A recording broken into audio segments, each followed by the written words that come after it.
Hello there, friends. I'm right where I left you in the last video. Oh, look at this thing. That is a face that only a mother could love. Things just went from bad to worse. Come on. The best thing that can happen is for us to wake up and it's gone. It's towed away. This would be the best option. So I'm here under the hood of Terry, our Starfire RV. If you didn't see the last video, probably go back and watch that because it'll make way more sense. Today, our goal is to get the RV that we just bought running and take it on a road trip from Seattle to Shasta Lake, California. And we're not even sure what's wrong yet. Kind of had a waterfall, a cascading of issues last night. I'm getting ready to tear this starter solenoid out and figure out why we're not getting power. We got a couple new batteries, which are over there, that immediately died. Once we get the power back to it, then we gotta figure out why it's not staying running, which is a fuel issue, which might have something to do with all these miscellaneous fuel lines that are tucked very inconveniently underneath the firewall. So we need to check our fuel pump, we need to check the fuel filter, which I already know is full of rust, who knows what else. So luckily this is a Ford 460 engine from on a Ford van chassis, 1987. So all very common parts that should be easy to find. So anyways, I'll be here if you guys need me. As Sparks mentioned, we're trying to make this as real time as possible. So if you step in here to our editing office, you'll see John. John is working on yesterday's edit in our new office space we have here. And now I'm in the back of the rental car editing this video. As you can see, there is stuff going on. We've made a little bit of progress, but didn't get very far. Here we go. We're also willing to rent out office space if you're in the Seattle area. This is how quick we're trying to turn these videos around for you guys.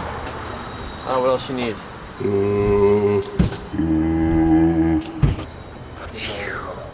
You came back. Are you excited? Well, let's go.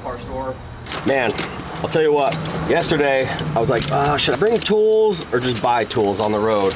I packed as many tools as I could fit in my luggage.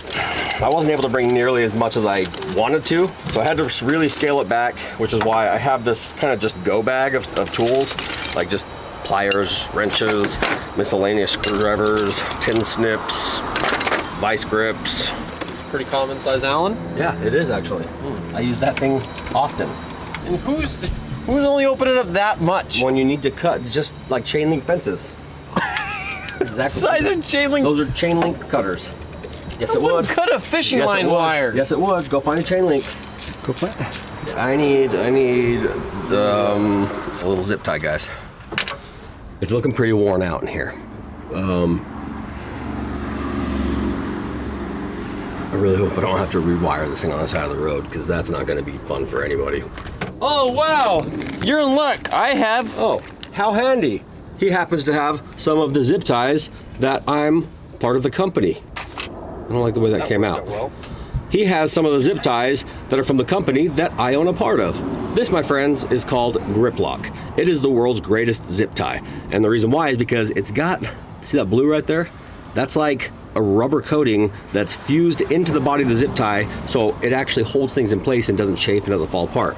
Also, another awesome thing about these zip ties is they're very well built, so very much stronger than standard zip ties, but they also have this little guy right here. So if you put it on and you're like, oh man, I didn't need that zip tie right there, well guess what? They're reusable.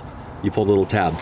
They're just the best of the best of the best. And we're getting ready to launch these things here soon. We're waiting for the production to catch up a little bit because they're American made in Salt Lake City. I'm gonna have a deal for you guys on some of the greatest zip ties. What are these, 4 inches, 5 inches? We've got 5, 8, and 12.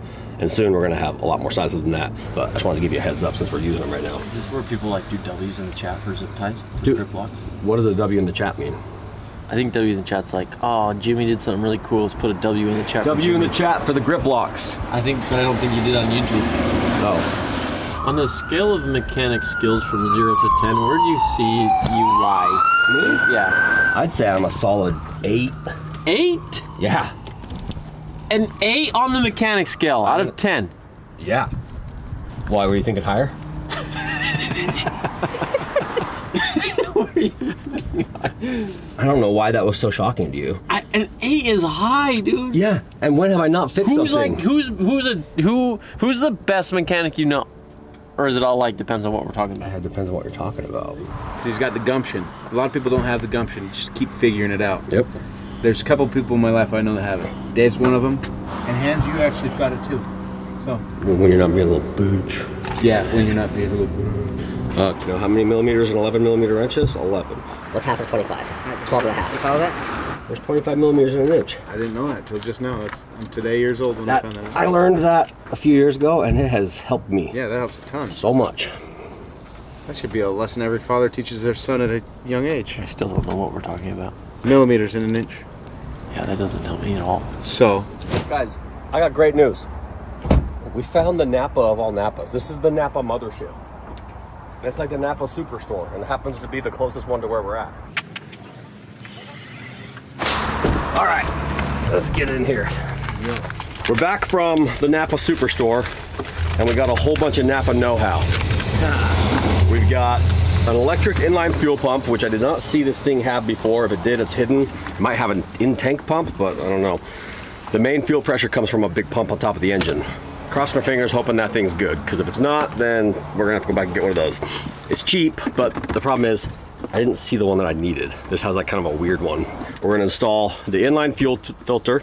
The original filter, where is it? Was this guy, just full of junk.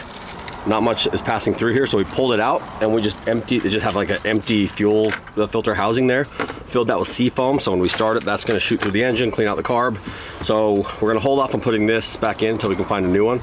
We're gonna install the inline fuel pump, the electric pump, and then we're going to install a couple of inline fuel filters just as kind of like a backup safety precaution. This is gonna get fresh fuel to the engine. From there, we're gonna install 2 brand new batteries, and then a new battery parallel relay, and then also a new starter solenoid. Once we have that, there's no reason it shouldn't run. Keep going. Keep going. Right there. Hans, come check this out. This doesn't look good. Songs. Like Cheech and Chong. Roll the joint. Put up the seeds and stems. Then my CDs just don't sell. If the caddy will. We're up for sale. Let me show you how lucky we are. You have the fuel filter here and some holes in the frame here, and our whole assembly just happens to line up almost exactly with the hole in the frame right there. I was made for loving you, baby. Good news, Jaime and viewers. We've got our new solenoids in, we've got our new battery relay in, we've got our new fuel pump in, we've got new fuel filters, we've got new fuel line. So now all I got to do is hook the batteries up and also find somewhere to hook up the new fuel filter power.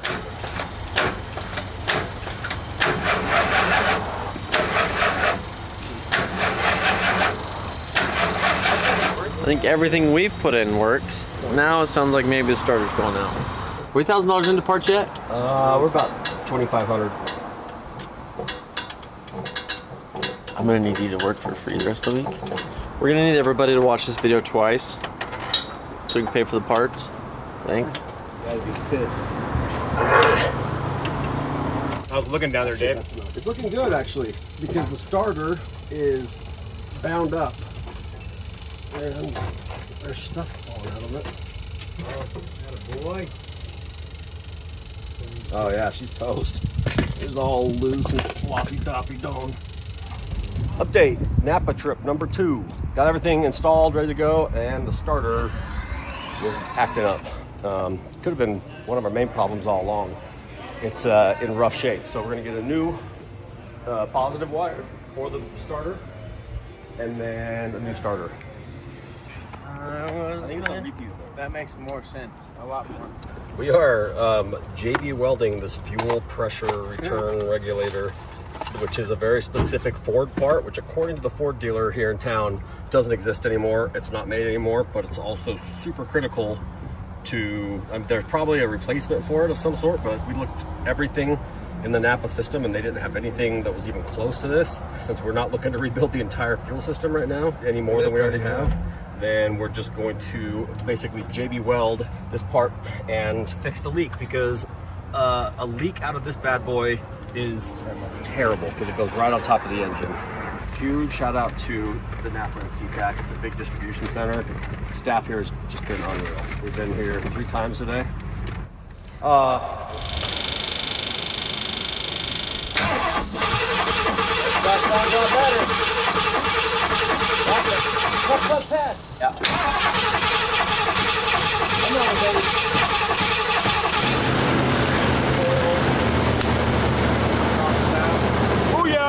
Sounds a lot better. She's an island on her own. I'm not even touching the throttle.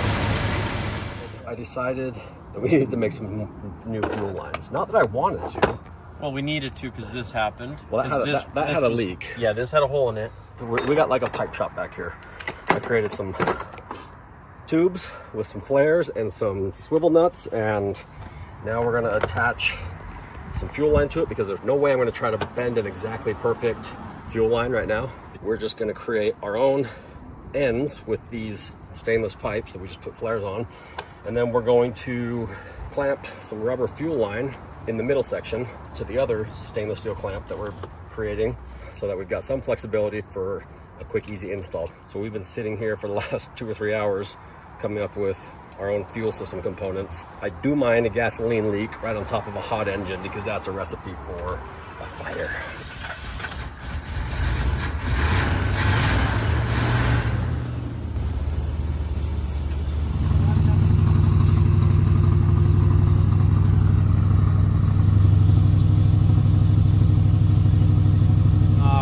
Damn, that was a lot more work than anticipated.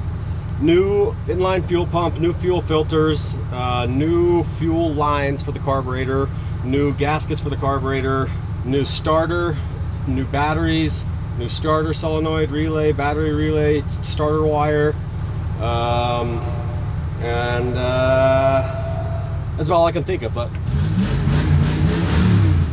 sounds great. If only my window rolled down, we'd be in business.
We're on our way to the parts store.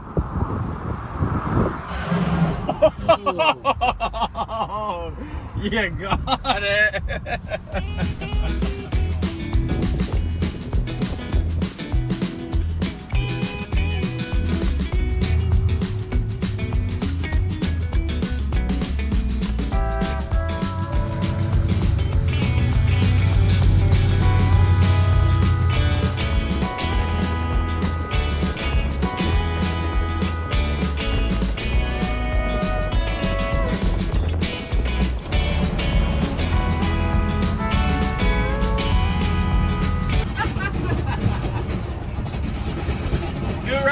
That's a good sound. Actually, when you hit the gas, it doesn't make that sound.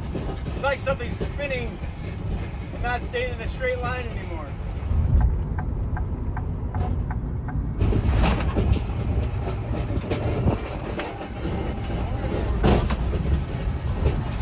So, first guess is I think we may have lost the drive line. We lost something. Survey says, yeah, you see, if you look right here on your rear axle, there's usually a long line of thing that goes all the way up your transmission. We're missing it.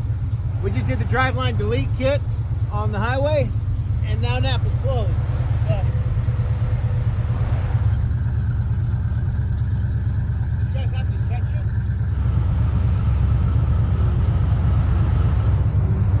driveline just literally grenaded.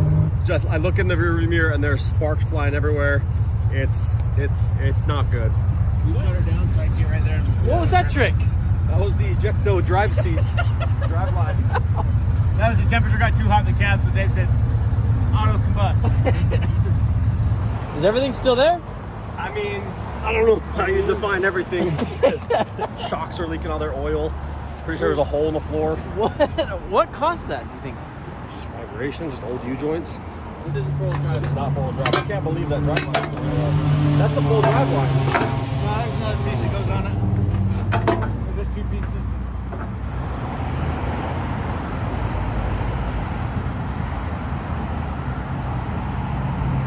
This is the drive line, the rear section of the drive line for the RV. These U-joints are what hold the drive line to the axle. It appears one of these U-joints left the chat. I was convinced this was back there on the freeway somewhere. I thought for sure we lost this piece. This is the rear section. The front section is still stuck in the transmission. So we have both the driveline parts, which is nice. It's toast, but it's nice we have it for like whoever's gonna make us a new one. Probably some driveline shop in the morning. So we're gonna tow this to a hotel somewhere nearby. So now we are officially a full 24 hours behind schedule. It's all good, at least we still have parts. Unfortunately, on the way out, you see all this stuff. This went up and wiped out our shocks. So that's shock oil all over. Could have been worse, but it also could have been way better. It could have not happened. Oh. Well, this is one way to travel. Not quite the same, but it's working. Yeah, I mean we're still moving in the right direction. Now remember, my brakes aren't fantastic, so